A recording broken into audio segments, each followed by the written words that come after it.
Welcome to Hack Check Studios. RT Bear here, almost 40-year veteran in this wild, wacky industry that we know and love called comic books. Comic books, you know them, I know them, we love them. We can't live without them. That's right. Oh, Past Master Dan's already in here. What's up, brother? Yeah, we are going to do a hacks chat. We got Jimmy Reyes in and the comic Bob.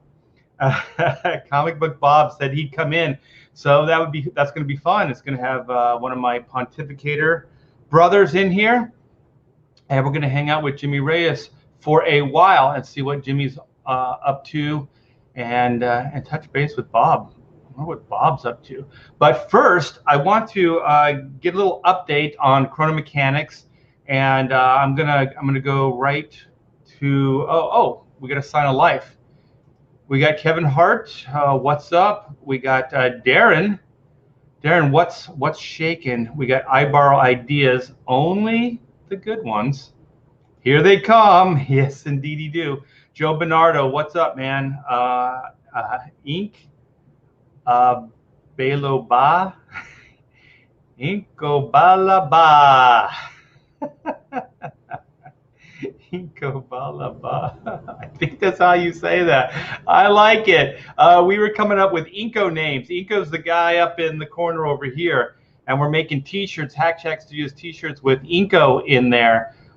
He's going to be part of all of our Hack Check Studios branding. So, yeah, we came up with a lot of cool, different names, and maybe Ginkgo.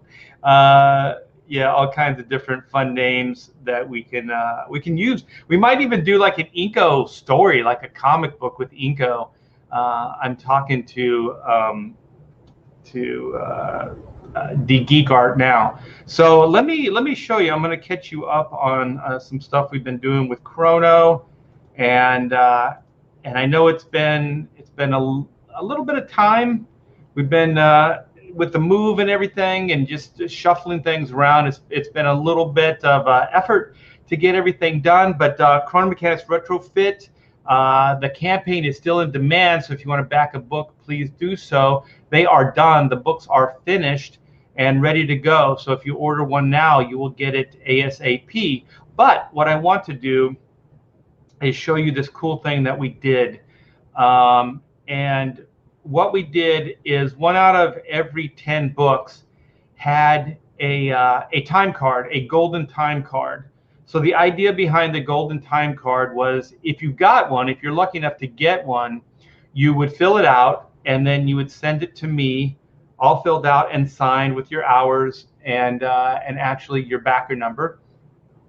And I would do a drawing for you, a Doug drawing on a, was it 9x12, I think, 9x12 Bristol board, a nice brush drawing. And there is a link here to the live stream where I did some of the Doug drawings. So yeah, they're 9x12 and they are of Doug. And I did them with a brush, so they came out really cool. And they have been going out. I've been not really keeping up on the Indiegogo site with the updates and stuff like that. So this was November 20th, so they'll give you an idea how long ago it was. So yeah, these have been going out. I just haven't been really telling you guys. So the drawings have been going out. So if you did send a card in and haven't got your drawing yet, just be patient. They're still going out. Pamela's at the post office right now, and I think she's shipping 4 or 6 out today, and I have a few more to do today, and then we're going to get the rest out in the next couple of days. So if you guys did send a golden time card, just be a little bit more patient with your drawing, because they are going out and they are getting done. It's just taking a little bit of time. So I wanted to just take a moment and update you guys on this. So if you did send a time card, that you don't think I forgot about you, because I definitely did not forget about you. It's just taking time. It's a balancing act here and just trying to get everything done. And so yeah, these things are going out. And like I said, if you want, come by, click the YouTube link here in the updates, and you can see me drawing and inking up the Doug sketches. So it's I'm just trying to stay above board. So there is some documentation that these things are happening. So yeah, just be patient. And like I said, more are going out today. And if you have not backed Chrono Mechanics, please do so. The link is in the description, so you can click on that and you can come by and see all the goodness that is Chrono Mechanics. Chrono Mechanics is perhaps the greatest comic book ever created, or ever, like all time best comic. All right, here we go. So let's go back. I just wanted to do that. So thank you guys so much. So let's get this party crazy. Let's get some people in here. Let's get some invites. I hope they bring some booze and snacks. I could use some booze and snacks. I like to say booze. All right, well, the link is out, so I should get those guys in here soon. I see a lot of back and forth in the chat. Ginkgo, hey Art, sexy 40. Sexy 40. How about sexy 60? Sexy 60. Indeed. I'm almost there. Ooh, what is this? Green laser, Inky McInkface. That sounds like a Dick Tracy villain. We could do Inky McInkface.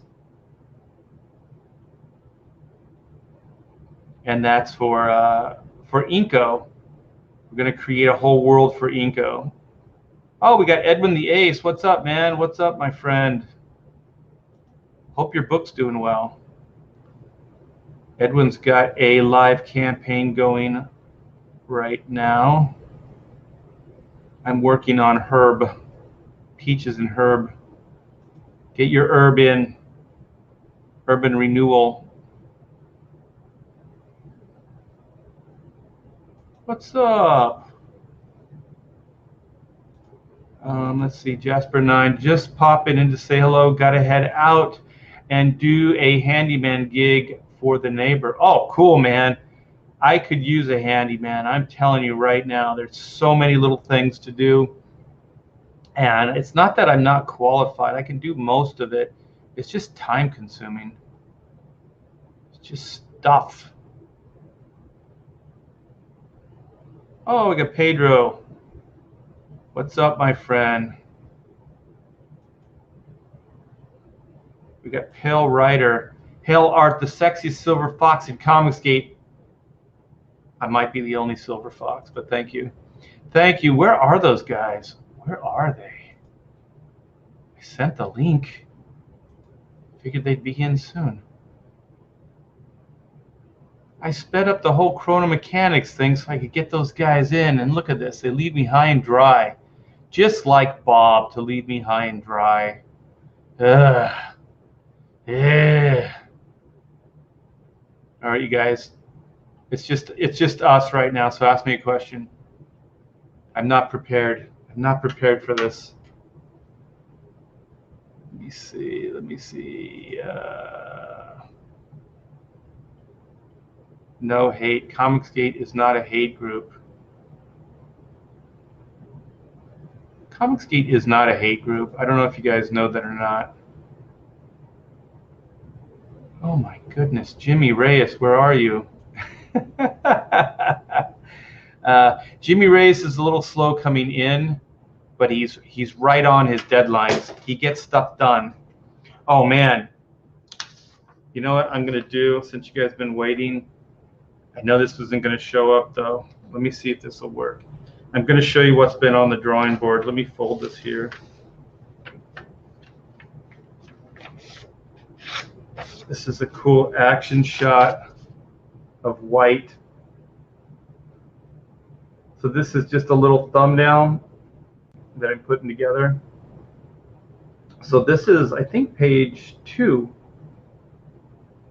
So there you go. And now we have Bob. We have Bob, and we can add him to the stream. That was a party picture.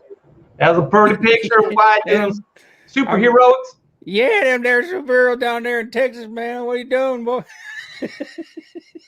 Give me a cowboy hat. I'm gonna put a gun rack on my my little speeder, my sports car. How you doing, man? I'm doing good. It's been a while, Bob. How you been? Dude, I miss you, Art. I miss you too. Do I have to talk in the microphone? Here we go. I'm all out of love. I'm so lost without you. I miss you, Bob. Yeah, that's how you should be. That's how you know you're sincere, right? When you Yeah. get really close to the mic and you go, "I miss you." Yeah, baby. You know what I'm saying? So yeah, I'm thinking we're gonna get the gang together soon. We need to do another pontificator soon. Yes.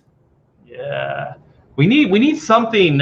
We need something to bring us together, like some major, overwhelming event. Nobody has gas. We're running out of gas, man. Who's running out of gas? Didn't you hear about that whole pipeline thing, man? Everybody on the East Coast is like seriously having the Southern East Coast are having serious gas issues or something. Like natural gas or like gas like gasoline gas. Like they can't buy gas for their cars. Just in time for summer. Yeah. They always do this in California every year, just before summer. Either there's some kind of gas shortage, or the prices go up. Yeah. Oh, remember that vacation you guys wanted to take this summer? Well, guess what? It's going to be a little bit more expensive. Yeah. Maybe stuff's broken. Maybe we should look into that. I don't know, man. I think all of California is broken. Well, you got poop on the sidewalk, so I would say so. Yeah. I did you hear me? I said we, not we anymore. They got. I was gonna say, man, you're in the new land of milk and honey. Yeah, there's plenty of gas here because most of the gas companies, work here and have their businesses here. Yep. Even the battery operated cars like Tesla. So we're covered here. Yeah, was it Musk is moving all of his stuff over there. He's like, screw California. Yeah, so we got gas. Yeah, we got gas and battery power, so we're set. We are set. Yeah, as long as Malin's able to go out to Taco Bell, he's fine. We're never going to run out of gas. Balin's got to get out of his neck of the woods. That place is going complete libtardation, every hour by the hour. Well, that's pretty much everywhere. But Texas, Texas, they're still giving away guns. Oh hell yeah! I got to get mine. You could actually do that in Texas. You could actually walk up to a person, say, "This is a gift to you. It's a gun, and that gun is now yours." You can gift a gun. Yeah, you can literally just hand a gun to somebody and say, "This is yours now." Oh, I like that. So Jimmy, I need a gun. Are you going to give me a gun? Yeah, you guys are both Texas boys. Like in other states, when you go over to your neighbor in the housewarming, you bring them a pie. In Texas, we bring ammo. We bring extra. Maybe even a handgun. Yeah, it's welcome to the neighborhood. Here's a Colt 1911. Exactly. So Jimmy, you want to come by this weekend? I could use a Colt 45. Yeah, I've got plenty to spare, man. I mean, we are born with these in our hands in Texas. Yeah. So you are born and raised a Texas boy, then? Yeah, born and raised in Texas. Yeah. If you don't mind me asking, what part of Texas? I'm in the Alamo City in San Antonio, Texas. Okay. So I always forget. Like I always think, oh, San Antonio, that's just a couple cities over. It's like, yeah, it's a 2-hour drive, right? I mean, everything's big here. Yeah, that's the great thing about Texas. Like, everything's so far spread out.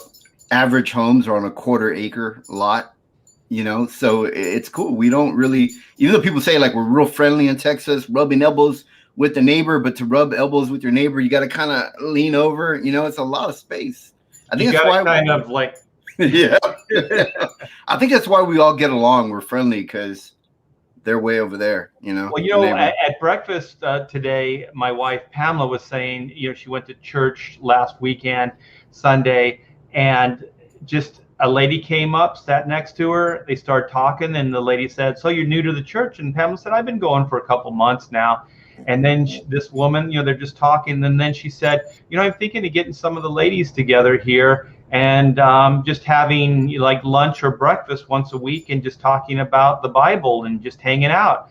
And this was just completely out of the blue, like this would never happen in California. Pamela's been going to church in California for years, and she doesn't even know anybody at the church. Wow, wow, that's I mean, born and raised here in Texas. That's just how it is. I couldn't imagine any other way. It's strange. Yeah, everybody's very hospitable, very friendly.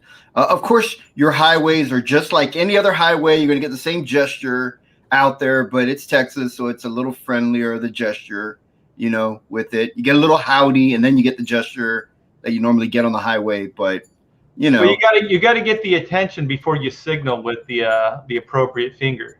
Yeah, exactly. But you know what? I mean, this was a couple months back, and my wife and I were like, we want to go somewhere. I forget where it was. And so then, and we looked at the clock. We're going, oh, well, it's like 6 o'clock or whatever. It's like, it's commuter time. So everybody's coming back from work and things. And we're thinking, let's just wait. We'll go out later, after rush hour. And so then we just went, no, let's just go. Let's see what it's about.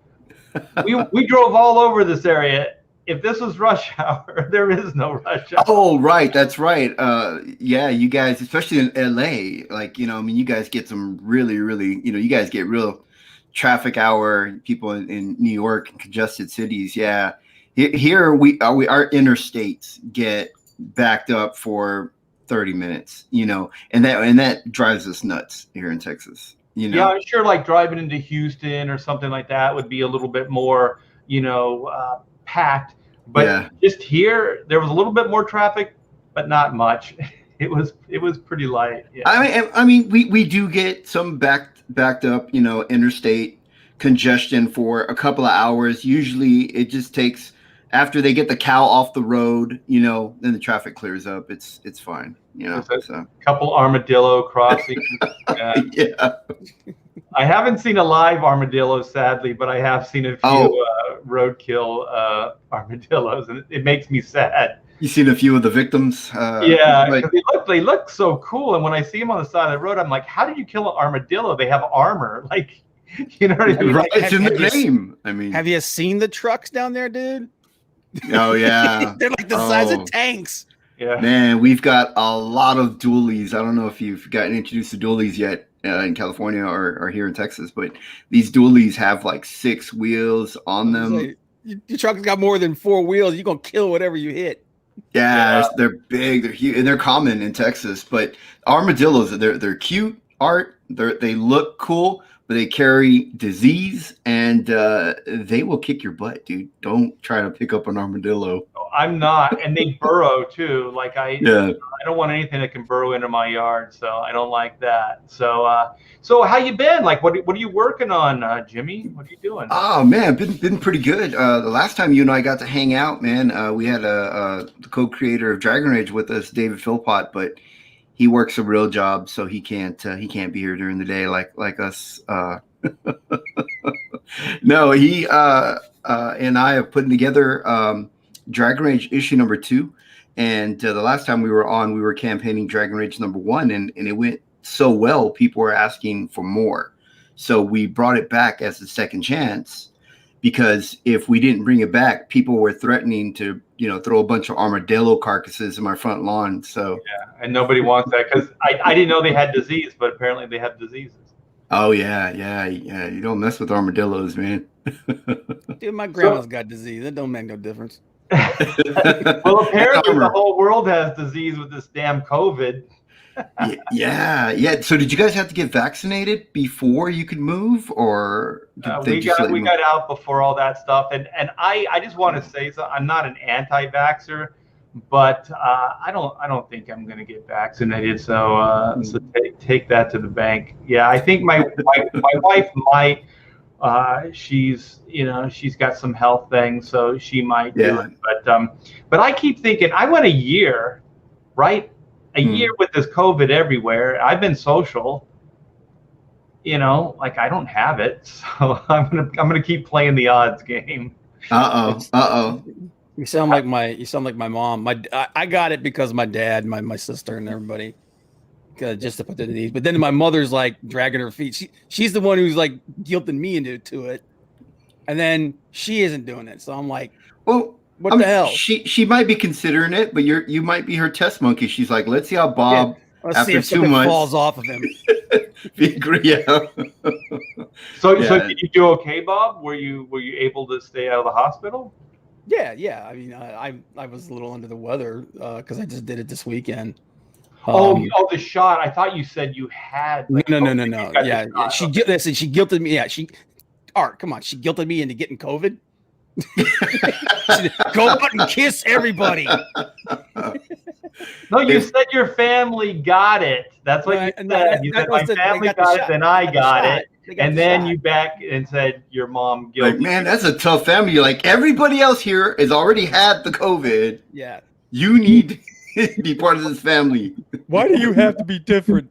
Somehow she's immune to it. Yeah. We'll find out, right? Yeah. We're probably gonna find out because she keeps messing around. She's like talking about going to a friggin' wedding and everything. I was like, well, thanks for playing Russian roulette. Good luck. Well, we've seen people like John Malin had it. The co-creator Dave Philpott of Dragon Rage, he had it. His whole entire family, and they went through it all and everything. And now there's another guy that comes on our live streams who stepped in our live stream, and he had COVID during the live stream. So. Well, I want to ask. Okay, they had it, but was it just like a flu or a cold, or were they hospitalized? I mean, it depends. I know a couple of people that had it. One guy got it. He thought he was going to die. He was in the hospital for like 2 weeks. Well, I mean, Jimmy said he had some people he knew. Yeah, it seemed like the people that around me, my around our channel, a few of them got it, but they all got it like the same way. They all lose taste. And they get tired, fatigue, and body aches, but they are on the stream, like hanging out with us. You know, you couldn't tell they were sick. But so it's just like a flu or a cold like type situation where you can kind of muscle through it, so they weren't hospitalized or anything. Yeah, right? These guys, they weren't hospitalized. They just kind of however long it takes to go through a few weeks or whatever. And then there were cases like where Bob has said, I know like John Malin was hospitalized, and I've heard other people have been hospitalized, and so I guess it varies on the what strain you get, you know. Well, John's strong on the outside, but if you can penetrate that shield, he's very weak. He's an armadillo. He's an armadillo, man. He's an armadillo. You got to get through the beanie and the eyebrows, man. Yeah. But like just and then we'll get off of this subject because it's depressing. Whenever I get sick, not whenever, but sometimes when I get sick, I mean I get really bad sick. I managed to stay out of hospitals, but I've had flus and colds where I got really sick, like where it goes into pneumonia, stuff like that. So I don't know how. I don't know, man. I'm just gonna play it out. I'm gonna see. Oh yeah. I mean, for me, I'm medically retired, so I was forced in retirement early because of my health. So I was on that early list. I got vaccinated back in August, so I've had the vaccine for quite some time. But I don't know if it was the early vaccines or what. But it felt like you could have injected me with water. Like I didn't feel any symptoms. I didn't have any problem or issues with it at all. And now I hear people that are, like crybaby up here, crybaby Bob. He's just constantly complaining about how his second shot really knocked him on his butt. Well, dude, I was also working 14-hour days on top of it, so that's gonna kick your ass, man. Oh yeah, I guess. I don't know. I mean, it's not like comic book artists know what 14 hours are like, working. So we don't know that. Yeah, Bob. 7 days a week, Bob. Screw you guys, I'm going home. This has turned into the pick on comic book Bob. It's not? I was under the impression, sorry, I'm so used to what we do to him on my stream. You can't hurt my feelings, okay? I don't have thick skin. I have freaking armor. Okay, Bob. You can't break an armadillo. Your mission and good luck. Whenever, hey Jimmy, whenever Bob and I get sincere, we get really close to the microphone. Yeah, you gotta lean in. You gotta share that emotion, maybe. He goes Howard Stern on you. Yeah, I just wish my mic wasn't on the other side of the table. To lean in, Art's gonna go. Because when I go, I just disappear. That's when we know he's getting emotional. Yeah. I hide my tears. Okay, so you know what? I don't have a link to I got it. to the campaign, so I'll add it afterwards as well to the description. There you go. And then we're going to check out the second chance. And also, Jimmy, I want for people, because Hacks chat, we get a little bit into backstory and things like that. Mm-hmm. So while we're waiting for that, so what's your backstory? What got you into comics? What got you into drawing, inking, all that good stuff?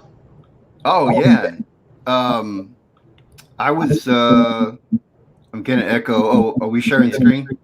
StreamYard. Jimmy. Yeah. Oh no! Anytime you share a screen, StreamYard starts to echo. What is this? Oh, this is. I'm already on issue number 2. See how the echo went away? It's crazy. Oh, I right? didn't know that. So when you share, an echo comes out of that. Lately in StreamYard, it's been doing that lately on the past couple of streams. Whenever I do live streams with other people, I always get blamed for the echo, and I think it's just because everybody's jealous that I don't use headphones.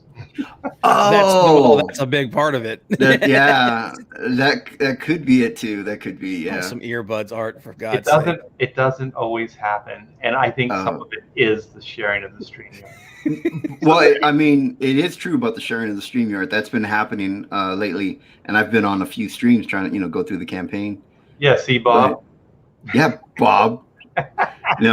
But headphones might help. They definitely. At least that's what they tell me. So I wear them. I follow rules, Art. I follow the rules. I only got the big boxy ones like you guys. I got to get those little earbuds. Yeah. Oh, my wife wears that because she has long hair. She likes to hide it in her hair. Doesn't want to mess up her hair. So more comfortable. Yeah. But to answer your question, comic books for me were I lived next door to some of the Wildstorm guys that were in Texas, and they were decades ahead of you, Art. They got the idea. They were smart. They said, "Let's get out of California" back in the 90s. So, okay. Yeah. So they lived here in Texas. They were my neighbors.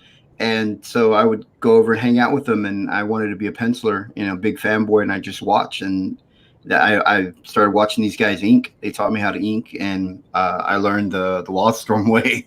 That was pretty much how I did. Which is a derivative of the way we worked. Yeah.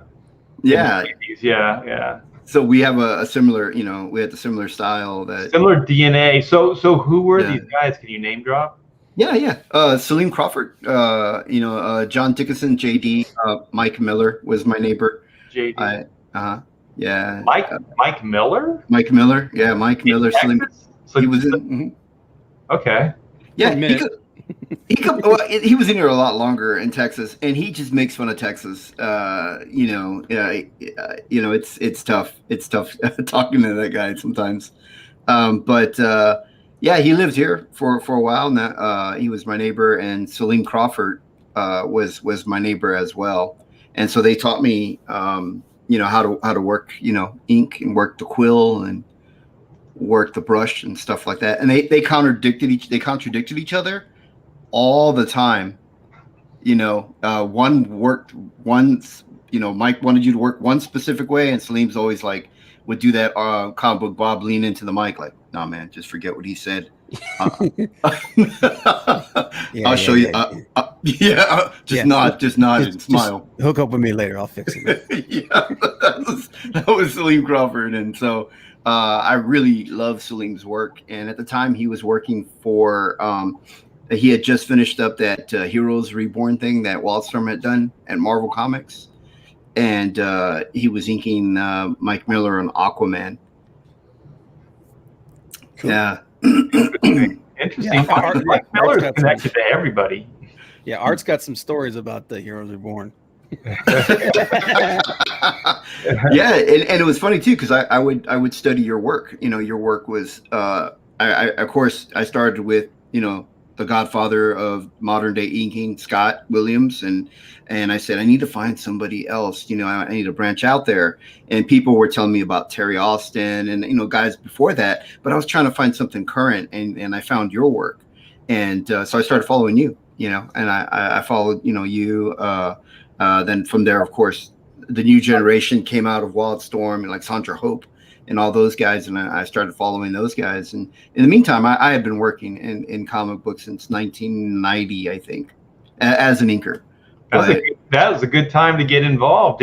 Were you able to benefit from those times financially? Oh man, I back then I didn't know how to ink. I was inking with Rapidograph Tech pens. And I didn't know what I was doing, but just the fact that I could place ink on paper, I was hired.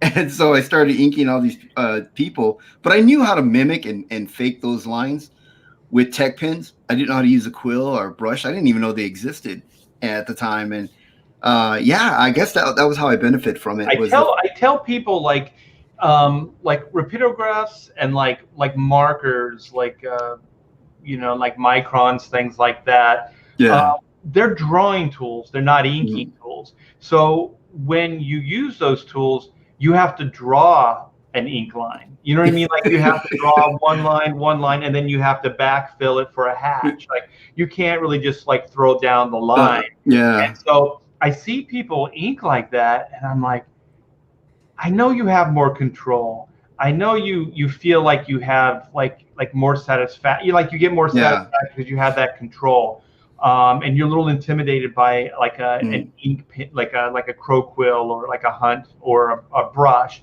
But the thing is, in the long run, it's a lot faster because it's just like Kirby said. Like because somebody asked Kirby like, you never erase. He goes, I don't get paid to erase. I get paid to pencil. And so I know you're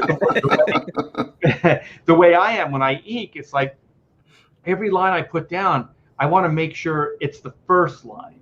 You know what I mean? I mean, sometimes you have to go back on a line, you have to build it, and you have to kind of fix it sculpt a little, But if you can nail it the first time, then boom, boom, boom, boom. That's like 5-6 movements, right? But if you have to draw that, that's 10, and then there's backfill, and then it takes so much longer. And also, I just don't think, for me, I don't think it looks as good. Some of those guys are really good. They still get like a spontaneous look, with like a marker or with a photograph. But man, I can do it, but it's work. It's harder.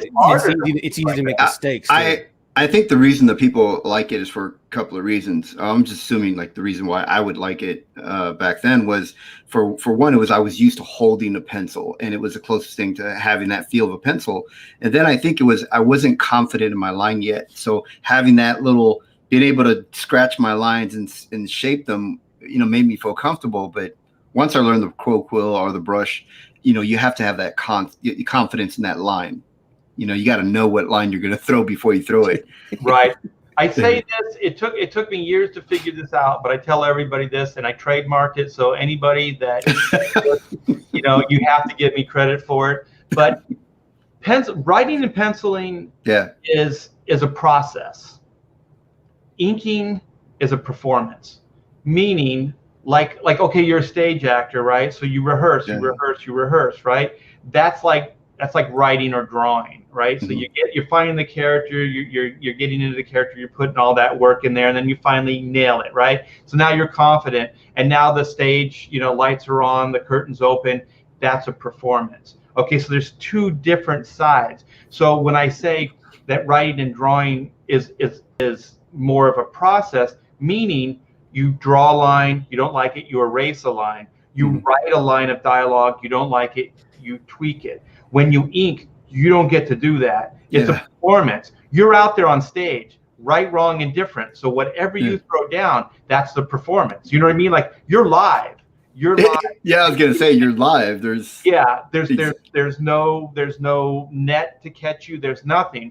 Yeah. If you're doing it right, you know what I mean? Like if you're inking it with like a marker or whatever, it's a little different because you do have that control. or more control. Yeah. But it really is, it's more of a performance.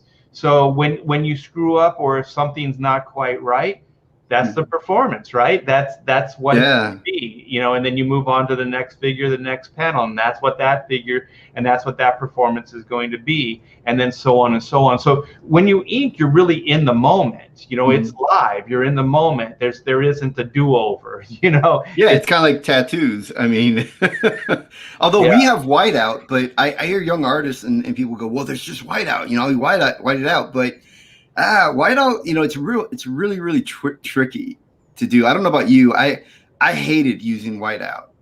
So I would reverse ink or the way I would ink to make sure I didn't have to use whiteout.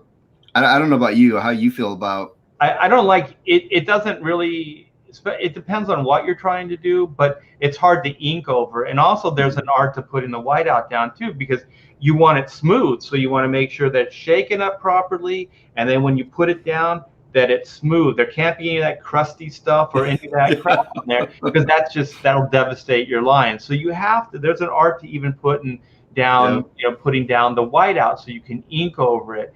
I do remember that Scott Williams and I, when we were working, like we did those 2X books. It was just the two of us, mainly going back and forth on either Uncanny or X-Men. And before that, it was X Factor and Uncanny. Oh, over Wilson. Yeah, with Wilson and Jim Lee. And so we would just, like, it was unspoken, no whiteout. So when we'd look at each other's pages, we would look for the whiteout. And so it was just kind of like unspoken. It's like, you messed up right here, right? Yeah. And so then it became like just a challenge, like, no, we don't mess up. Everything is what it's gonna be. And so if you look at some of those pages, other than maybe effects, there's not a lot of whiteout on them. Yeah, that's how I learned. Celine Crawford, of course, coming from from the school of Wallstrom, he worked with Scott Williams, JD, and those guys, and he inked without whiteout. He taught me how to do that, and whiteout was just for effects. And then if you had to, if you needed it, just use it as a lifeline, to save your life or whatever. Right. And that's pretty much how he taught me. And of course, we used a little scratch blade, to scratch out little edges if we needed to clean up some line work and stuff. Yeah, and now digitally, I'll just clean it up all digitally. Oh, dude! Oh, God, I love digital now. That's why I keep telling people, I'm like, digital just you could be you could be adventurous. You could try new things with it because you don't have to worry. It's digital ink. You can just remove it. I can even like bend a line. I can rebend a line or reshape a hatch. Yeah, that's what I love too. Yeah. The thing that bringing up the digital thing, like Jimmy has like when he started doing the digital, he didn't like the tools that were available. So because he was bringing those traditional skills into digital, he wanted tools that would work like what he was used to. So he actually made his own set of digital inking tools so he could get that that physical inking feel with the digital stuff. Yeah. So do you still ink practical, or do you ink digital? Not professionally anymore. Unless like when I work with like Finch, he wants something traditional, because I know his work's going to sell. So I'll ink it traditionally, but a lot of times now he's letting me do just digital over it. But traditional, very, very few traditional. I think the last thing I inked traditionally was almost a year ago now. Was that that cover for Dave, right? Yeah, the one that we did with Kyle Higgins, the image thing. Yeah. Kyle Higgins, the writer, right? The writer, yeah. He's awesome. I worked with him on New 52 on Deathmate, Deathstroke. And he came by my house a couple times. We became like social friends. And that guy, he's almost too cool for comic books. And I think the DC regime, I don't think gave him the respect that he really deserved. I thought that Deathstroke book that he was writing was taking some chances. I thought the story was going in great, in a good play. It was starting to pay off. It was a little slow in the build, but it was starting to pay off, and I thought it was worth the journey. But they kind of gave in the act, saying like, you didn't catch the audience quick enough. The spells weren't good. But it was one of those stories that slowly kind of revealed and built. And then, like once you get to that point, like issue 4 or 5, then you're like, holy shit, that's what was going on, that type of thing.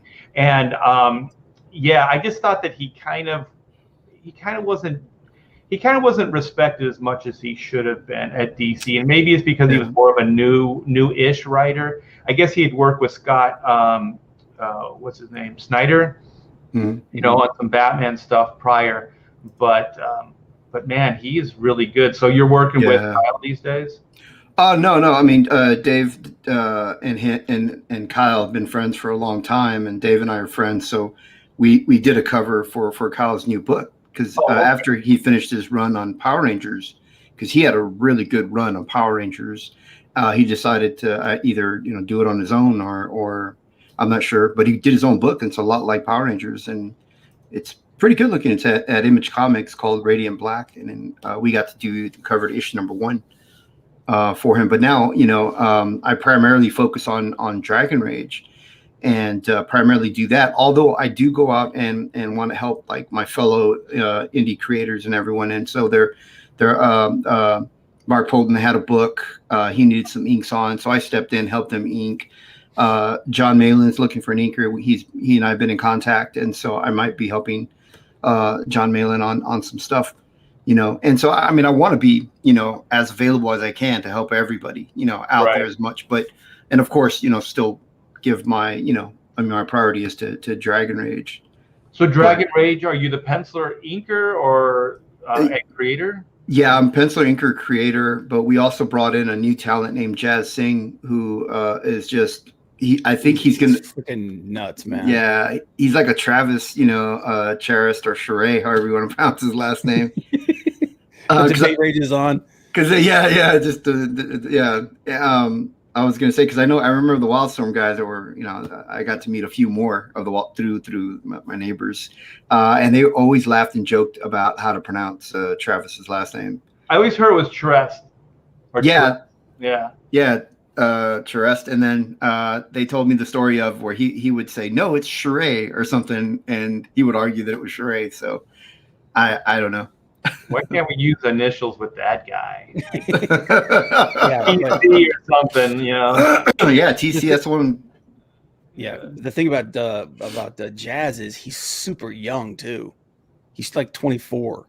I never met the guy. I already hate him. Dude, it's like it's one of those dudes like you look at his work, you're just like, well, I'm just going to take all my art stuff and just burn it. And his interior work is just as good. Like he's a Travis, man. Like I don't know how he does it. He just sits and draws, and it just comes out looking great. But like Travis right now, he's also on that same Travis schedule right now, where he's still done. Yeah, it's his first work, and he is getting faster, and he is getting quicker. And once that guy gets up to speed and can do a monthly book, oh my god, Travis is fast. He just doesn't work. Oh, I see him draw. Like when I used to go to Wildstorm, and there was Troy Hubbs, who early on, and Troy Hubbs came out of Hack Shack Studios, and so I'd go hang out with Troy, and then Troy and Travis were working in the same office, the same room together, and I'd watch Travis draw, and Travis was one of those guys that. And I've watched Jim Lee draw this way too, even though Jim Lee doesn't draw this way exclusively. And to be honest, I don't know if Travis does either, but Travis doesn't necessarily have an overview. He can just start drawing from the nostril of a face, and he can just start drawing out from the face with no like overall structure or anything. Like Kim Jong-gi or Kim Jong-gi. Yeah. He can just kind of just build things out. Like he already has everything in his head. He's kind of like Mozart of like comic books. Like how they say Mozart already has this the song is already composed in his brain. It's just a matter of just writing it down. Like he doesn't even have to play it. He can just write the notes out and you know, do stuff like that. And so Travis is definitely one of those guys that I do think he worked. You know, he worked hard honing his skill and craft. But I think he's one of those naturals. I think there's, you know, you've met these guys in your time, and it's just like those are the guys that you can't compete with. You know, those guys that draw like this. I was talking and they're just the anomalies. You know, like you see it in sports and stuff like you see Jordan, and you just know like that dude was born with a basketball in his hand. Like that's just innate ability. I mean, I'm not, like I said, I'm not trying to take anything away from those guys because they did work really, really hard. But they already had a skill set that was miles beyond anybody's, you know, early on. You know, like there's some of these like singers that they can just sing and they're like 5 years old. And like, where does that come from? You can't tell me you worked and you crafted that. You were born with that, man. Archie musician is angry too. I know. Yeah, because I've met those people. And the thing is, before I realized like I'm not that person, I used to try to actively compete with those guys. Like I would go, why can't I do that? You know what I mean? Yeah. And then you beat yourself up over a period of decades. I think that's the issue with all artists, all young artists. They see the work that people have been putting in for 30 years, or they see someone, you know, like a Jazz Singh or TC, Travis Jarris, you know, and they see these guys and they think, you know, I want to, if I start drawing, I'm going to be that. I'm going to be that in the next 30 days. Not realizing that you're either, it's a very unique fluke or it's 30 years of hard work. Yeah. You know? People would look at me, you know, at cons and draw and some of like my live streams and they go, you make it look easy. I'm like, no, it's hard. It's like whatever looks easy, it's like it still takes every ounce of concentration, you know, to you know, put a line down or to try to pencil something. Penciling is a little different because, like I said, it's a process, you know, so you draw a line, erase a line, draw a line, erase a line. But inking is definitely one of those things. And they go like, oh, you make it look easy. It's like, I don't know, man. It still doesn't feel easy to me. I can concur. It's not easy. I still can't use a quill or a friggin' brush, man, to save my life. I haven't watched one of your live streams in a while, Bob, but you're the last ones I watched, you're getting better, man. You're getting pretty good. Yeah, it's just the drawing. I can actually agree with you on this. The drawing part is actually easier than the inking for me. I try to ink a line and then I'm so scared I'm gonna wreck it that I'm like, I can't use this brush. I pick up a marker, I pick up a multi-liner, and I start doing what you were saying, where you're layering the line over. But then when you're doing that, like you said, you're going over the same line 6 or 7 times. What happens when your hand slips? That's when I bring out the razor blade. I start scraping the crap out of that paper. When your cat jumps on your drafting table? I don't have a cat. I have a giant dog. If my dog jumps on my table, he's gonna break it. That's why I don't own a cat. Art, do you own a cat? Yeah, but the thing is, like, my wife and my family, they really respect when I get in the studio, and they really do keep the drama away from me as much as possible, and the animals and stuff like that. So I have a really great family, and also for years I had a studio. So I actually left the house, so I had other people to actually annoy me at the studio. Yeah, that you're so lucky. I mean, I grew up. I worked throughout the '90s as well, and I got to be in a few studios. The studios have their own drama as it is. But there's good and fun stuff that comes out of the studio. Like, you know how you were talking about, like, or Bob was talking about when your arm kind of jerks, or you kind of do those kind of weird like muscle things, and so then we would just go, oh, like, because you could see it in somebody's line. You go, oh, you had a palsy moment. Nothing against, you know, we're not casting on palsy or something, but there are, like, especially like when you've been inking for like hours, sometimes you'll just like your muscle twitch. They'll just twitch, and then you go, oh man. And the thing is, you never want to do that on a face, Bob. The worst prank to do in a studio is to walk up to one of the inkers and give him a wet willy while he's inking, or tickle him, and then Oh, I swear to God, if I was actually doing a piece that was like a professional piece and someone did to me, I would beat you to death. Oh yeah, there would be. Don't even. And I can imagine some people you doing that to and just turn around and be like, "I'm going to murder you in your sleep." Yeah, you didn't do that at Hack Studios. That you didn't mess around that way. I mean, we had some knockdown, drag out fights. Like there was like guys with, on the ground with other dudes in headlocks and stuff like that. I mean, there was some crazy ass shit, but there was never any of that. But the funniest thing was Alan Martinez. And Alan, where he inked with me on where he got credit, like he worked as assistant for some time, and then he got so good. I was like, let's just start co-inking. So we were co-inking George Gentes on the Bishop series. Yeah, and so what he would do, he was just a prankster. He was in the other room, but we could hear each other talk. And so he would be inking, and this would be a few hours into the day, and he'd just go, "Oops." Oh. And I'd go, "Excuse me?" And he'd go, "Oh, nothing." And so then, another hour passes, and he'd go, "Oh, shit." And I'd go, "What?" He's like, "Nothing." And so he did this like a couple times throughout the day. And so I had to get up. I had to see what was happening on this page. Yeah. And so I looked at the page. It was perfect. And so then he just started laughing maniacally, and it was like he's just effing with me because there's no oops in inking. You don't oops, and you don't oh shit, and you don't you don't do stuff like that. Yeah. Oh no, yeah. It's permanent. Yeah, ink is forever. Yeah, that's the thing that scares me is it's forever. I'm gonna tell you what, man. Depending on what kind of ink you're using and what kind of paper you have, like I said, I pull out the razor blade. Sometimes that stuff is so deep in that paper. You're gonna end up cutting a hole through the thing trying to fix it like that. Yeah, I never tried that just because I always knew you didn't want to damage the integrity of the paper, because even sometimes like when I worked with Chris Pacello, he's an eraser, he uses a really soft lead, so there's a ton of lead on the board already, and then he erases a lot, and so when you erase a lot, there is an integrity to the paper. And so what you can do is you can kind of erode that integrity, and it really depends. Like the Marble DC board was pretty. I mean, it was pretty resilient. You can beat that stuff up pretty good.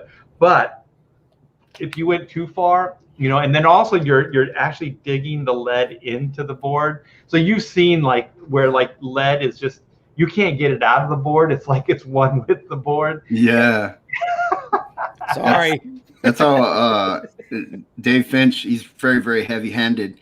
So whenever his drawing is embedded into the Bristol board, so I just ink it, and after a while I'm just like, I'm not even going to erase it. Let's just scan it in, because you can't get that pencil to remove. Because after you put the ink down, you're supposed to erase the line away, but there's so much lead on there, it picks the ink up off of it. And you have to go back through and do it again. He drug it into the Bristol board. He burrows that thing, man. Yeah. Like an armadillo. Yeah. What you can do is you can use a kneaded eraser, and you can lighten up the pencil. Yeah. Because also that helps if you're working with somebody that has a really soft lead. Before you do it. Yeah, before you do it. Yeah, you can lighten it up, and also it'll keep your hand clean. It'll keep your hand clean. Big brain on art there. Yeah, and then also, if you use what are those called? Like these Statlers, these Mars plastics. Oh, the plastic erasers. Yeah, plastic. These things are pretty good, but if there's a lot of pencil, it'll just kind of move it all over the place. But if you go in and you lighten it up first with this, it'll make this cleanup a lot easier, or just use this for cleanup, because it doesn't. Because this will actually, eventually it'll take up the ink. I've never had one of these take up the ink, the kneaded eraser. So that's just a little, aside if there's any inkers out there. You ever use one of these? It's like a little bag full of the eraser shavings. Yeah. I never inked with it, but when I studied drafting, and engineering. And we use those for like really technical drawings, you know, where everything had to be really, really clean. And you're using kind of semi-transparent paper, like tracing papers and stuff like that. Vellums and all that. Yeah, you would use those. Yeah. This never worked well for me. Is the reason why I asked. Because I've had some people like they swear by them, and like it keeps your paper clean, you know, and it's like it picks up extra graphite. For me, it's just like a dirty sock. Well, in Texas, we have a whole backyard game based off that. We throw it into a hole that's in a board, and it's like a little beanbag toss. So I got news for you. That's a redneck game, and it's starting up here. So if it doesn't work as an eraser, you got something to keep you active. That's my people right there, son. That's my people. So we have this inside joke here at page 1. We make fun of the whole team here makes fun of Bob about the fact that he took a very long time working on his pinup that got published in Dragon Rage. So we joke that he started the pinup when I started the book, and I was still a month ahead of him. That's actually not far off. To be honest. The cornhole. Cornhole. That's what it's called. Yeah, cornhole. Cornhole. I told you, my people made that. I think cornhole means something different now. Just like, you know, you used to say backdoor man, and then it just meant that, you know, you were cheating, on somebody, and you came through the back door instead of the front door. Now it means something completely different. Yeah. Anyway, Dragon Rage. Anyway, or Jimmy. Now we're going into weird territory. I'm going to try and steer it back. Well, the other day I was talking about page 1 comics and like, hey, we like to hire new talent and we like to, you know, bring them in. And I used the word groom. I said, yeah, we like to bring in young artists and we groom them. And everybody just got quiet when I said it. And I just continued through. And then everybody's looking at me and I went, what's going on?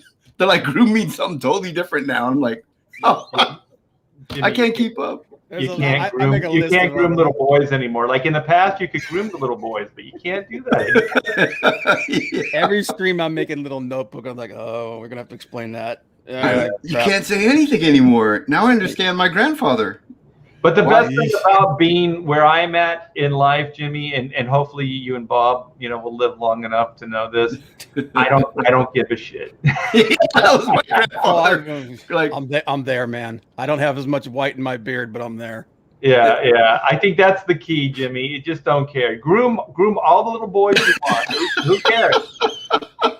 Why did I say little boys? I said young artists. That was the word I said. Everybody just got quiet. But I meant mentor. We mentor young artist here. El Padrino is like, bro. Oh no! Now I'm gonna say, yeah, we groom young artists at page 1, and we also have this fun game we play, cornhole. So, you know, when we're bored and we're tired, we go out and play cornhole with the little boys that we groom. Now it totally means something just for the record, by the way, I just repeated what Jimmy said. So if you go back, you'll see the context was. I'm gonna have to explain this to my lawyer. Be like, no, you see what I was into. Yeah, I'll be like, no, you see what I was saying, really. The FBI is listening right now, Jimmy. I know they're watching. Like, yeah. Let me share this. Well, yeah, let's. This has been a blast. We're already. I think we're over an hour into this already. We haven't got into the damn campaign. I knew if I got you two guys together just talking shop about inking and stuff like that, I knew it was just going to go off the rails, and it was going to be pure entertainment. So, yeah. Well, hopefully everybody's still in the chat. They haven't called the cops on us yet, and so we have this brand new campaign. This is a second chance campaign. And this is Jimmy's creator-owned. Let me see. Can I do this full screen layout? There we go. So Jimmy, there we go. You want to play the video? Let's play the video. Yeah, yeah. I don't know if I hit the. Let me change it. I think I forgot to hit the audio. Okay. Oh, that's Bob sharing, not me. Okay. Yeah. Let me. Well, damn it. Yeah, I saw two of them. One went away. Yeah, I was sharing it because I figured you guys would just be talking. Yeah, this is why I like to stream with Bob, because Bob knows how to do behind the scenes. There we go. Oh yeah, he does. Audio is up. There you go. All right, here we go. All right. All right.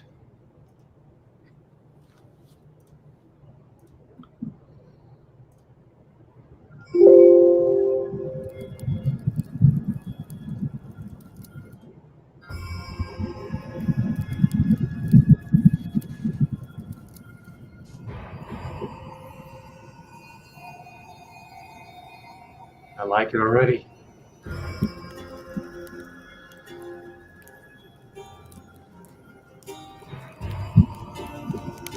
Woo-hoo-hoo-hoo.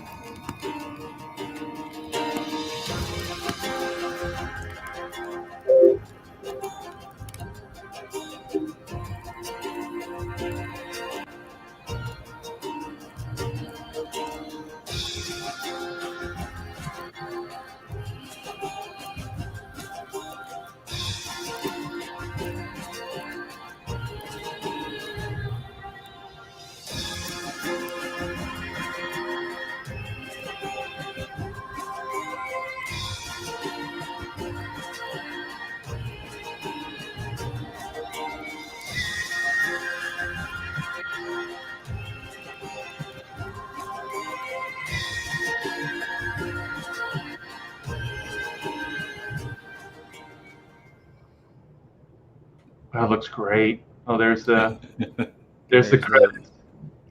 Eric Weathers, he's everywhere. Yep. Yeah. There you go. Oh, very good. Dragon Raid Second Chance campaign. You asked for it. We listened, bringing back the ultimate. Wait, what is it? The ultra popular title from Page One Comics. So why doesn't it have your name in there? It's got this David. Who's Dave that? Philpott. Yeah. Dave Philpott's my business partner. Oh, okay. So he's putting the site together and everything. I designed the whole site, but he's the one running it. He and I both partnered and created Page One Comics LLC, and his wife is in financing, so she does all our banking and all that, and handles the all our accounting. So it's easier. If it goes to them, basically. I mean, it does go to them. It goes to the Page One Comics bank account. Right. But they run a lot of the business in for me, so that I can concentrate on the creative end. So this book is done and can ship soon? Oh yeah, the book's done and it's going to ship very soon. We have all new covers. They're already done. Dave Finch came back, did another cover. This is Jazz Singh, the one that I was telling you about, the young artist. Yeah. Is just phenomenal. Wait a minute. This is the guy that you said is the Travis Terrell guy? Yeah. Mm-hmm. Yeah, he's a young guy, and he just draws, and it just comes out looking like, like, I don't know how he does it. He just draws, and he's just so good. So do you ink him? Yeah, I inked him just to keep everything looking uniformed. Yeah. I inked everything in the book. I inked the Jazz Singh cover, I inked my cover, and I inked the Dave Finch cover, and all the interior. So that way it all stayed uniform, even though I drew a few pages. I drew most of the book, and Jazz drew a few pages in the book. So this is the new Dave Finch cover right here? Yeah, Yep. yeah, this is the Dave Finch cover. And he drew this live on his live stream. Sweet. Yeah, it's awesome. Yeah, it took him, his stream was like an hour and a half or something to draw this. Yeah, it took me longer to ink it than it took Dave Finch to draw it. Well, now I hate Dave Finch again. Yeah. No, I feel I'm like, yeah, and this is my cover right here of Nuri. She has the ability to become a dragon, so she can transform into a dragon. So this is like her and her good side and her dragon half, I guess. So the dragon half is is like the Hulk, like she can turn into like this bad. It sometimes can be. She's not completely in control of it yet. So is that what this guy is? He's a half and half, like half dragon, half human. Yeah, this guy's like a hybrid. He's his name is Thrago, and he's got dragon-like features, dragon armor. The guy's fireproof. I mean, this guy's like somebody who can actually go up against a dragon. But the armor and stuff, that the scaling, and that's organic, right? It comes from. Yeah, yeah. It's part of him. Yeah, part of his DNA. So he's a hybrid of the two. And this is another Jazz Singh cover right here. Oh, right. Okay. Yeah, that's Jazz Singh. Yeah, Yep. Jazz Singh and me on the inks. Okay, I didn't think I could hate him more, but I do. Oh, wait till you see his interior pages. See, this is my interior work right here. Oh, this is great. Oh, thank you. Thanks. Yep. These shots are great. Wow, thank you. Layouts are really Tell nice. the story, Bob. Go ahead. I know you want to say it. Jimmy claims that these two characters, this is based off of Johnny Cage, who's one of our moderators, and then this is supposed to be me. So take that as you will. I didn't know my ears were that big. Yeah, they are, Bob. They are, Bob. I'm sorry. But yeah, dude, the interior. I don't see it. I'm sorry. Well, I mean, for God's sake, finally somebody. I drew from memory, and that's what came to mind. You I mean, they're not. It's not exact like. I think that guy in the background looks more like Bob. This guy right here. No, the guy in the second panel, the guy behind the guy with the ball on his head. Yeah. Oh my God. Yeah, I mean they inspired him definitely. Inspired the. I love the cloth dynamics here, man. Yeah, that's Jazz Singh right there. Yep. So Jazz did like 3 pages in the book? Yeah, 3. He did 3. Yeah. So the majority of the book is all you. Yeah. And then he helped out with a couple pages. Yeah, he did the last 3 pages that I had left. And look at this. This is Jazz Singh right here. This is. Ooh, that is so good. Yeah. Wow. Dragon. This is the colors here were Andrew, right? Yeah, Andrew Dollhouse. Yeah. Yep. Yeah, I was gonna say the colors are really nice too. Yeah, that's an awesome picture, man. Take the word balloons out of there, man. That's a poster. Yeah. I think I'm gonna make a wallpaper out of it. So Jimmy, you keeping him busy, huh? Oh yeah, issue 2. He's definitely doing more in issue 2. And can he take on more work? and this is me right here. Oh, look at this. Yeah, and so we make a joke because actually my wife laid down on my studio floor for me to draw her, and I drew this.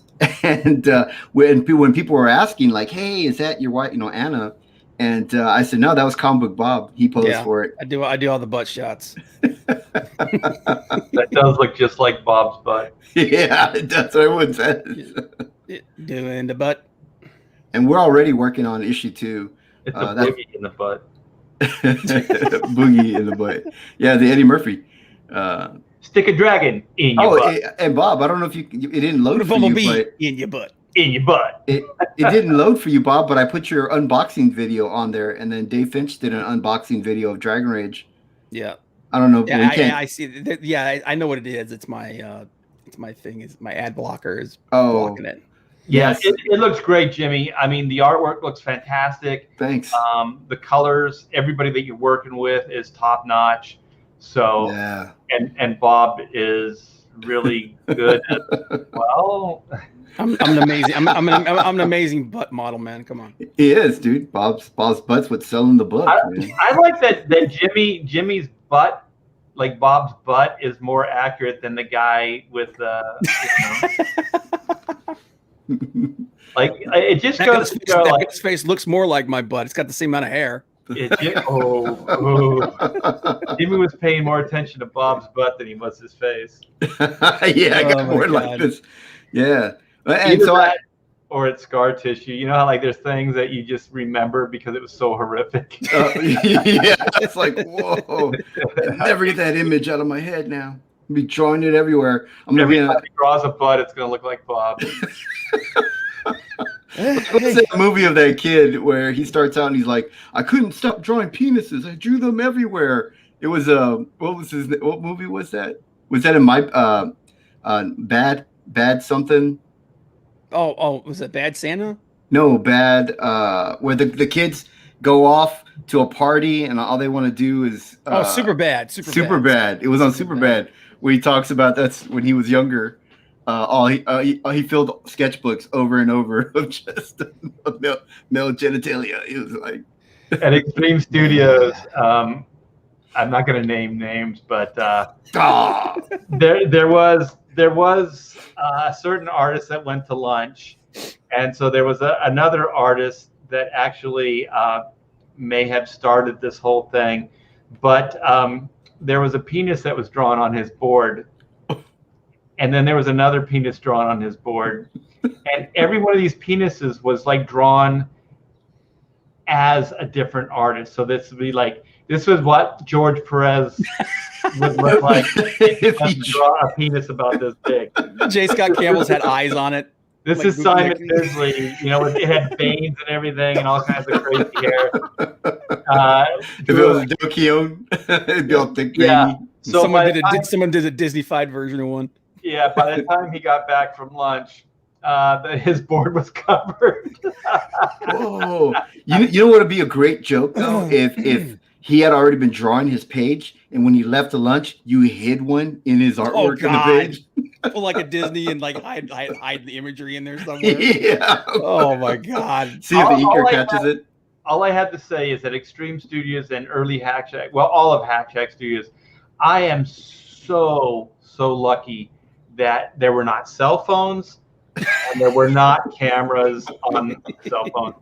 I tell you, I would probably be in jail. Half the stuff that went on at the studio. One of the guys at this was at Hack Shack had he had to take this class in college, and it was like human something. It's like, you know, where you learn a human sexuality or some bullshit like that, right? One of those stupid classes you have to. I like when colleges, they make you take a class, but you also have to pay for it. It's like blackmail, right? It's a class you don't want to take, right? But they force you to take it. It's like, well, you can't graduate unless you take human sexuality. And so he takes this class, right? And so I guess in this class, they gave away a bunch of condoms and just different prophylactics and different things, right? Yeah. So he brings these condoms in and just throws them in the room. Like, I guess he just didn't know what to do with them, right? So I go out to lunch, I come back, and there is a condom filled with hand soap, you know, the yeah, and it's hanging over my drawing board, right? And we did things at the studio where we would just test each other, like to see who would break, right? And so then this thing is just days on, and it's just getting longer. Like it's just stretching because it's getting old, and the weight, the weight of it. And I went and I turned. I go, you guys didn't break me. I go, I'm just afraid because it's right over my drawing board, right? Like, if it fell, it would just like splatter like a water balloon, right? Oh my God! And so I had one of these condoms, and so I know who did what they did, and so I filled the condom up, and this time I put like a little ketchup in there, like there's a little blood in the semen, like just to make it worse. And so I hung it over his drawing board, and he lasted about an hour. And so then what ended up happening the next couple of days is it was hanging day by day over somebody else's drawing. What about stealing erasers? Were you guys notorious for that, for taking people's erasers? Well, we didn't steal stuff, but what we did is I brought in, just so everybody could personalize their space, right? I brought in like bookshelves, and so I encourage people put stuff on the wall, and family, whatever, right? And so most of the time, action figures would then be up on the shelves, right? And so then somebody started using kneaded eraser and making like penis shapes out of them. What people will do when they're bored. Yeah. So the one thing you can do with kneaded erasers is you can stick them on. Oh yeah. So before we knew it, like a lot of the action figures ended up having, they were very happy. They were very excited. They took the same college course. They took the same. They learned about. They made me take this damn class. I'm going to use it somehow. Yeah. So they were all kinds of just. Or maybe it was a cry for help. Maybe everybody was like, signaling, "This is where Art T-Bear touched me," and they were showing on the little dolls. Show us on your action figures. You know what I like? I like Futanari. You want to see what it is? Where did Art T-Bear groom you? Show us. Art's like, all right, this show's over. See, right now, Jimmy's trying to take some of the heat off of himself for the grooming stuff. Right. Yeah, and so now he's saying that I touched little boys' peepees, and I did not. I touched their eraser peepees. Oh, jeez. And I may have made a few of these myself. Like Art's like sitting there like with sculpting tools, like, no man, put some more wrinkles in it. I do have to say mine were always the biggest. Oh God. Out of all the needed eraser penises at Hack Studios. So I try to recreate some of the fun days of the studio for everybody, like at page one, and Bob's been there. Like we have back offline, and we get little meetings, and everybody goofs around, or we draw, and it's not online live, and we're just hanging out, showing each other pages and artwork, and it's a lot of fun. Now I recreate it, but man, nothing can really create those days back in the studios back then. It was a lot of fun being in the studios with people. Do you think that'll ever come back? Well, I have to answer this. The Past Master Dan says you need to see a doctor. Okay, which one of us? He means all of us. I think he's like. I've seen a question, man. Is that what the question mark at the beginning means? Like, yeah, all of us. But, but those studio days, do you think that'll ever come back? Do you think that they'll ever do something like that again? I don't know. It takes money and success, I think, to do it. I think it just depends, like what type of studio. Like if it's a bunch of artists that just live, locally or close together, and they just want to share a space, I think those things have, they exist now. But I think like a big, like Extreme Studios or Top Cow or Wildstorm or even Hack Shack Studios, I think there has to be a certain level of success and money to run something like that. Yeah, and it just doesn't seem like the industry is going to support that anymore. Yeah, and there's a lot of people that aren't working right now, and it seems like I think it's going to be narrowing. Like the industry is going to get smaller, so I don't see it expanding. I see comics get expanding. I see like Jimmy's talking about working and partnering with like a lot of new people and stuff like that, and myself as well.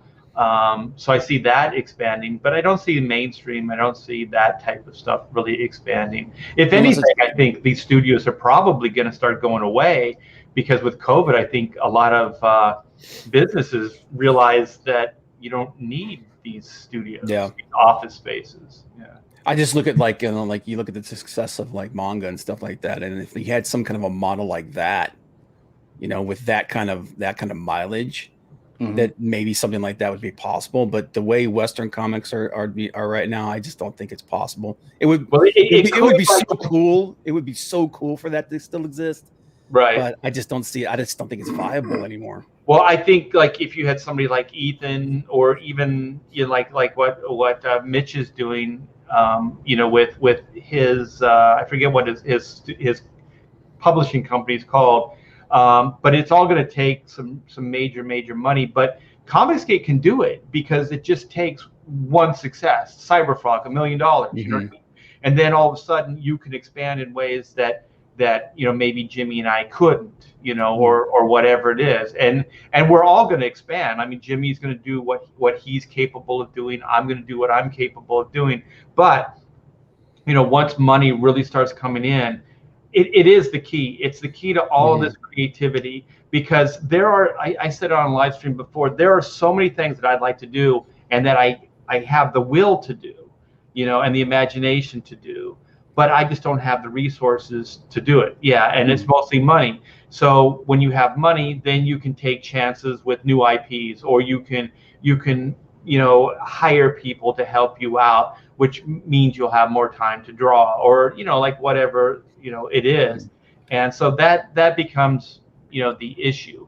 And I think it's coming. I've seen people, even people that don't have a lot of resources, cash, are expanding and creating new stuff. So I think it's going to happen, but it's going to happen here. Johnny Cage. Johnny is just after you today, man. Johnny's my professional heckler. I've hired him to follow me around and heckle me on all the streams. So well, Jimmy is expanding, but in the ways that most artists do over the years. It's right here, right in the gut. And Johnny Cage comes in with a dad joke. That's the first dad joke from Johnny. I'm writing it down. Yeah, I'm not happy about that. Johnny's first dad joke. There's too many dad jokes on the streams anyway. Well, I don't think it's like it's. There are very few people that can pull off the eating, because usually you can hear it. So are you one of those quiet eaters, Jimmy? No. Oh no, I'm wide open. I'll eat in front of the camera. I'll be talking, mouth full, everything on my streams. Because I mean, I'm working. Completely loses control of everything. Oh yeah, I get derailed all the time. But I live stream a lot during the day while I work. I let people just like watch me, and I'm there eating and drawing, and people like to watch it. So I don't know if they're there for watching me eat or watch me draw. So I've tried to do that a few times, and that's when I do get a little like, is this entertaining? Like I then I find myself, oh wait, here's some. Then I find myself just kind of spending time like focusing. Oh, this is one of the things. This is the Dave Finch cover. This is one of the perks you get in the oh sweet with the book is you get the black and white line art of the Dave Finch cover. I don't know about you, Art, but right there it looks like the 1970s. But if you blow up Comic Book Bob again, I feel like I'm watching a television show from the 70s. Like old bad videotape. Oh, because of the lighting. The framing and the lighting of your video. It's like the old television tubes. Also, Bob, I hate to say it, but you have an old sitcom couch over there. Yeah. Like that sitcom that could be in all of the family right there. Well, there's a dead body on it. What do you expect? Dead body. It so is a sitcom couch, man. All right, you guys. Well, it's been great hanging out with you. It's been too long, Bob. Jimmy, it's always a treat. And, thank you. Thanks. And go back, Dragon Rage. I am going to add it as soon as I close out here to the description. So anybody coming in late, just click on the description and go and pick yourself up Dragon Rage. Great second chance campaign. Got a bunch of great artists working on the book. So Jimmy, when do you think you're gonna launch Dragon Rage 2? Well, this one, the book's already complete, so we're going to fulfill it hopefully within 60 days. Before that, I mean, it's scheduled for 60 days, but before that, and in the meantime, I'm working on issue number 2 already. So maybe 30 days after that campaign closes, we'll go into issue 2. It just depends now that, like John Malin needs help. Ours, needs an inker there. So if I start inking that book for him, then I'm gonna do that in between Dragon Rage. So I could make Dragon Rage, 60 days after instead of 30 days after. But yeah, the campaigns will be pretty close back to back. So possibly this summer you'll have Dragon Rage 2. I want to start getting Dragon Rage out quarterly. Is the schedule? I mean, I'm fairly quick artist, and my team's fairly quick, so we want to try to keep it quarterly, but. It is a lot of work promoting the book to get people to find it. It's like when I show people, they look at it, they love it. They go, wow, all the reviews are back. People love it. People are posting their unboxing videos or are posting their unboxing pictures, and people are loving it. But yet there's still so many people that haven't even heard of me or Dragon Rage. You gotta pound the pavement, man. Yeah. Keep getting the word out. The main thing is, and I fall into this category too, is advertising. The main thing is advertising, because if it could be the best book in the world, and if no one knows that it exists, it doesn't matter. So really the first and foremost thing is building up YouTube, social media, getting out there and telling stories, about grooming little boys and putting eraser penises on action figures. So this is how we get the numbers, people. This is the entertainment. I don't know why I hang out with you people. It's a shame this video is not going to be online for very long. But dude, I'm amazed it hasn't been struck already. Jimmy, what do you know that I don't know? Oh man. Okay. I gotta do this. Okay. Where is this? Oh God. Oh, and look, it's a lady. It's a lady. It's Rocket Girl. Futanari. Oh my gosh! You'd think this was late night. You'd think we'd have a couple drinks in us to do this. I was like, this is the morning. This comes out pretty easy for me. You got what? Wait, that can be used against me. Now I'm all self-conscious like Jimmy. See what you did, Jimmy? Are you like me, like to work early in the morning, like get up early hours and start working? When I've done it multiple ways, but when I ran the studio and when my daughter was born, I worked 9 to 5. Like I would get up, early, drive to the studio, and I would work there till 6, and then I'd come home, eat dinner. And then if there was anything else that was, I needed to do, then I would work maybe an hour or two after, I put Amanda down, for bed. And that's how I did it for like 15 years. But now I don't need that kind of structure. So I'm going back to just like working any hours, It's just erratic schedule. Yeah. But the thing is, what ends up happening to me is I work all day, and then about like hour 6 or 7, I have breakthroughs. You know what I mean? Like all up to that time, I'm just like beating my head against the wall. And so then you end up working late nights because all of a sudden, all that hard work has finally started paying off, and you're kind of starting to get it, starting to figure things out. And then you just like, well, I'm staying up till midnight because I'm not going to bed until that magic is gone. That's kind of what cosmic numbers click into place. Yeah. That's what happens to me. Like I hit that groove usually like 30 minutes before my wife's coming home from work, and I'm like, I want to spend time with her, but I can't stop this page. But so we always stop to eat dinner together, and then we'll come back. And a lot of times I have a television in here in my studio, and she'll sit on that little couch back there and watch television with me, and I just keep working through. So we still find ways to kind of get the best of both worlds, but I'm trying to really do that 9 to 5 thing. Yeah, it's tough, and I think I had the proper motivation. I had an amazing little girl, and so it just made me want to finish work quicker, get home, that type of thing. And then also I just put my foot down and said I wasn't going to work weekends anymore. So even with like 3, 4, sometimes 5 books at the studio, I still worked 9 to 5, 5 days a week. And then if I had a few hours extra every day. And if I needed, I had a weekend day, which I never wanted to do because, you want to spend time with your family. Yeah. That's what's the most important, especially now at our age. Now we look back, we realize it's family time was the most important thing. Sand in the hourglass is at the top no longer outnumbers the sand at the bottom. Well, Jimmy, I don't see any gray hair. So when you said, I don't know what the hell you're talking about. I was going to say, man, I've got them on the other side, right? Look at this. They're on the other. They're only on one side of my face. I'm like the Phantom of the Opera, so I face this way on the camera, so I look younger. Yeah. See, I turn this way. You can only afford half the greasing formula, so you just put it on one side. It's like nature just played a trick. This is all natural, man. It's all gray on one side. It's a Hollywood trick, man. That's why I never let my wife, who's half my age, I never let her see me from this side. I always like, honey, what is it on this side? I never let her see this side. Jimmy, you got that side, Jimmy. It's over. You got to show the picture of you standing next to the 2 people. Oh yeah. There's a thing about Jimmy that you may not know, Art. Jimmy is. Do I want to know? Jimmy is quite wee, but I am taller than Jim Lee. I can say that. Taller than Jim Lee.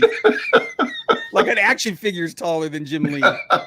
My finger's taller than Jim Lee. Jim Lee's like 4'7". I'm 4'7.5". So I'm like, I got like a half inch over Jim Lee. I was happy to stand next to the guy. Jimmy is 3 apples high. 3 apples high.